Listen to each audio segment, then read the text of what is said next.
Morning प्यारे बच्चों, आज मैं लेकर आई हूँ through the eyes of travellers का पार्ट 10, जिसमें कि एक छोटा सा सोर्स लाई हूँ एनसीईआरटी बुक का, जिसमें travelling with the Mughal army और टॉपिक है बर्नियर्स से रिलेटेड। मींस फ्रैंकोस बर्नियर जो कि फ्रांस से आए थे, लास्ट टॉपिक में हमने पढ़ा था। तो उन्होंने इंडिया की वैसे तो कंपैरिजन करा है यूरोप के साथ और ब्लीक सिचुएशन मेंटेन करी है कि इंडिया की बहुत बुरी कंडीशन थी, लेकिन फिर भी कहीं पर उनके जो डिस्क्रिप्शन है वो एक्यूरेट भी नहीं है, कहीं पर उन्होंने तारीफ भी की है। तो यहाँ पर उन्होंने अपना एक ट्रैवल एक्सपीरियंस डिस्क्राइब करा है, क्योंकि वो बिकॉज़ वो मुग़ल एम्पायर में जो शाहजहाँ थे उसका जो सन था दारा शिकोह, उसके फिजिशियन के रूप में काम किया था। तो इसलिए उनकी जो ट्रैवलिंग थी वो भी बहुत हाई क्लास थी। तो उसमें उन्होंने डिस्क्राइब किया है कि वो हमेशा आर्मी के साथ ट्रैवल करते थे।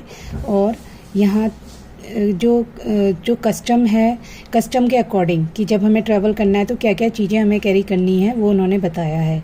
तो उन्होंने बोला था कि जब वो ट्रैवल कर रहे थे, कश्मीर जा रहे थे, तो उनके साथ 2 टर्कमैन हॉर्सेस थे और एक पावरफुल कैमल और ड्राइवर भी था।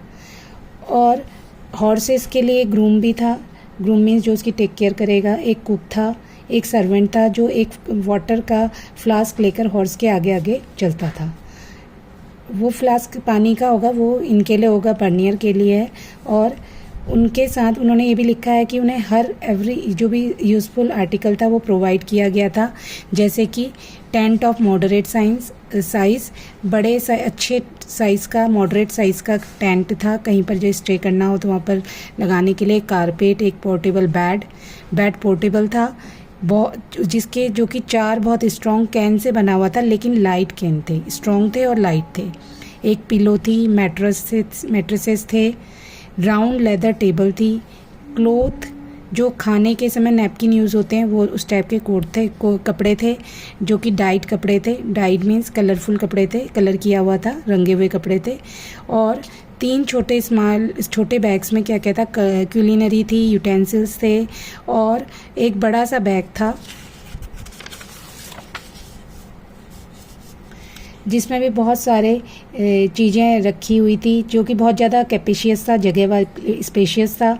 और उसको और एक बड़ा सा डबल सैक कट्टा जो होता है ना, ठीक है, जिसमें लेदर के थोंग्स लगे हुए थे, पट्टियाँ लगी हुई थी लेदर की, चमड़े की। और ये जो डबल शैक था, कट्टा था, इसमें बहुत सारा सामान आ सकता था, ठीक है। और इसमें बहुत सारे अपैरल्स थे, लिनन के और वेयरिंग अपैरल्स थे, जो मास्टर और सर्वेंट्स दोनों के लिए थे, मतलब मालिक के लिए भी, उनके लिए भी और सर्वेंट्स के लिए भी। और उसके साथ उन्हें एक बहुत चावल का कट्टा दिया गया था जो 6 डेज़ के लिए चलेगा। बहुत एक स्वीट बिस्किट फ्लेवर था, जिसमें कि अनीस मीन्स होता है सौंप था, और लाइम था और शुगर था।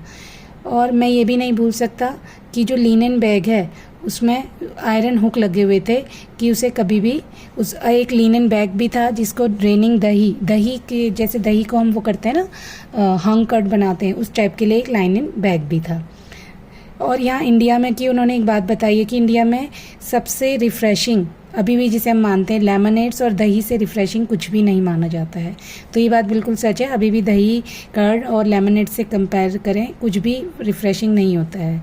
और मैं आपको ये एडवाइस भी दूंगी कि जब आप स्टडी करते हैं तो आप लेमनेड पीजिए, आपको नींद भी नहीं आएगी और आप बहुत देर तक कंटिन्यू अपनी स्टडी करेंगे, आपको रिफ़्रेशिंग फील होगा। अब जब भी पोर्टुगीज़ ट्रैवलर्स इंडिया आए तो उन्होंने इंडिया के कस्टम और रिलीजियस प्रैक्टिसेस के बारे में डिटेल्ड अकाउंट लिखा।